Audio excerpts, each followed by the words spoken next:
right, Sagar, what's on your radar? Well, Pete Buttigieg last night asked us all to take him very seriously. And unfortunately, it was revealed that he is a fundamentally unserious candidate, not only from his polling with African Americans, but with his dated calls for change while not actually changing anything. Perhaps was best exposed by Senator Bernie Sanders when he was called out on the number of billionaire donors and really infantilized. Let's take a listen.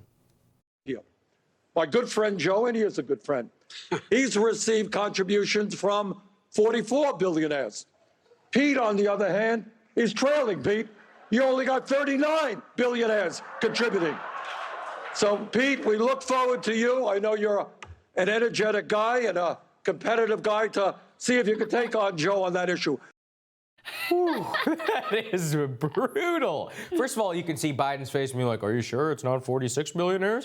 Or confused generally at math. But then there's also Pete Buttigieg's face there, which is what Bernie was really getting at, was that Pete Buttigieg comes out and says, oh, there's all this income inequality, equitable change. But fundamentally, he's the wine cave candidate. He is the one who is hobnobbing with all of these rich Wall Street executives at the same time while calling for fundamental or structural change within our finance system. And we all know that that just absolutely rings hollow. We always have to remember that we have to look at who gives a candidate money. That is actually what the most animating thing. We see that Bernie Sanders and Elizabeth Warren, by and large, in Warren's case, have largely received all of their donations from actual people at a low dollar amount and are able to give recurring ones. Pete Buttigieg, on the other hand, spends so much of his time, monumental amounts of time, at these fundraisers with rich politicians. And he was really called out by that from Senator Elizabeth Warren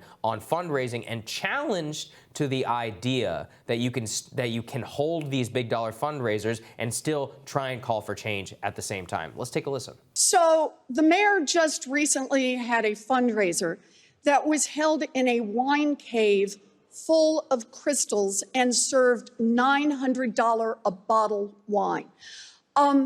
Think about who comes to that. He had promised that every fundraiser he would do would be open door, but this one was closed door.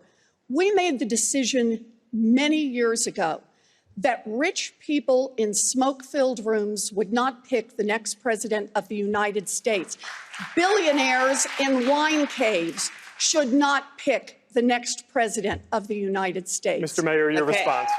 Well, and we also saw that Senator Amy Klobuchar came in to kind of close that gap after Pete Buttigieg had been repeatedly called out by Andrew Yang, by Bernie Sanders, and by Elizabeth Warren on his Wine Cave fundraiser. And the reason that they fixated on that is because it was just too perfect. To see Pete Buttigieg in a room full of rich people in such an extravagant setting in which he comes out and says, I'm a small town mayor from South Bend, Indiana.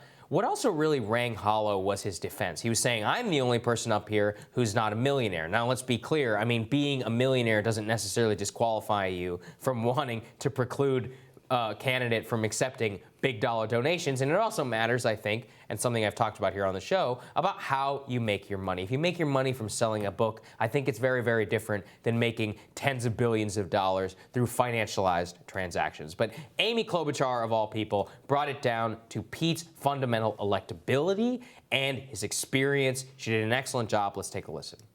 Yes, longer coattails. That matters. Thank you, Senator. Denise. I got to respond to that. Senator, I know that if you just go by vote totals, maybe what goes on in my city seems small to you. If you want to talk about the capacity to win, try putting together a coalition to bring you back to office with 80% of the vote as a gay dude in Mike Pence's Indiana.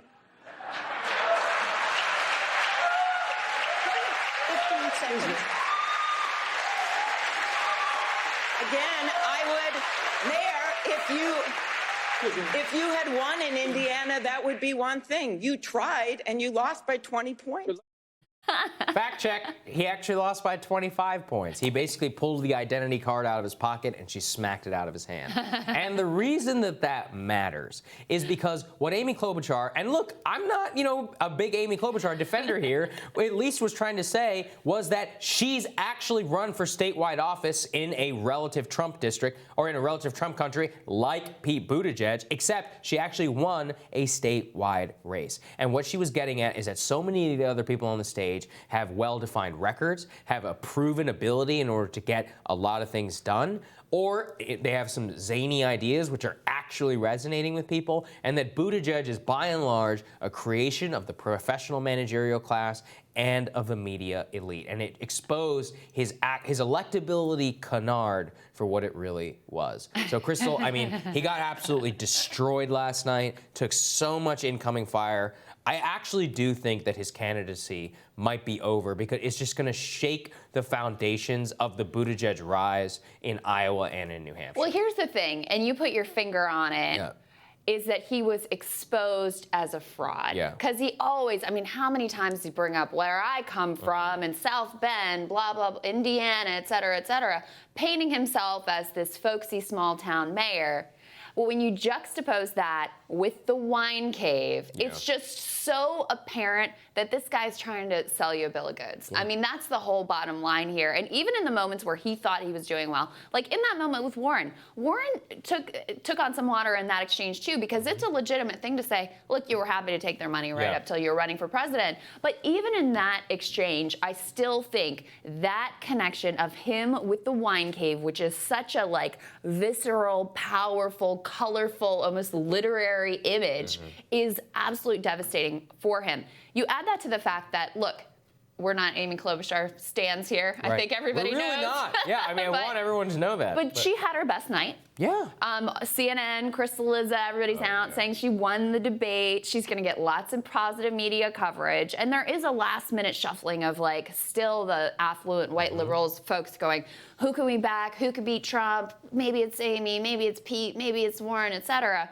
I do think she's going to eat some into him. Meanwhile, Bloomberg has already taken a chunk out of him, although Bloomberg is not participating in the early states, so that's not an issue in the early states. Although overall, the media coverage and the narrative of Bloomberg coming up and taking out of Pete, I think, is very damaging for him. So, yeah, I think that this debate could have been the end of Pete, honestly. So that's what are the fundamentals of Pete Buttigieg's campaign? Glowing media coverage and capital. Capital is fleeing him because they're literally running in the race in terms of Bloomberg and Tom Steyer. Then the media coverage. Now, media coverage was going to be absolutely brutal of this debate. They're going to elevate Amy Klobuchar. We should remember from that Emerson poll we talked about 2 days ago, only 28% of his voters are firmly committed to him. That means almost over 70% of them are up for grabs. It's a terrible place to be in. And I really think that if this debate, if anything, arrested the rise of Pete Buttigieg, it will be very, very difficult for him to climb his way out of the hole because he was exposed. He was utterly exposed. Yeah. Because it's like I said at the beginning,